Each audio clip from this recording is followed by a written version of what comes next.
for power to serikali en gima duong to ntie sectors ma different ma ka wadhi to nyaka negotiate wase suffer sana kaka the opposition kech wasebedo opposition for the rest of our lives. Ji oselalo ngimagi, nyithindo mang'eny osetho, mon mang'eny sani gin kich, gin kech husband gi otho kata nyithindgi otho. Koro jogi be nyaka bed compensated. To NADGO report ni, the 10-point agenda, nondik gima liw gima ber ma winjore.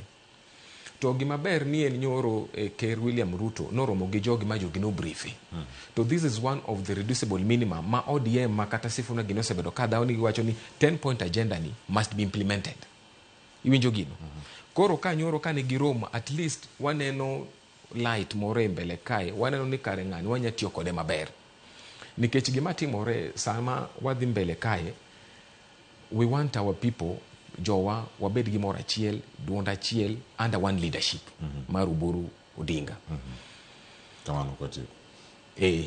Koro anya mamedo ni awach ni we are one thing. Joe Babu Owino, Edwin Sifuna, Winnie Odinga, we are one thing. Gimwadwaro mana ni ODM party will be a strong party.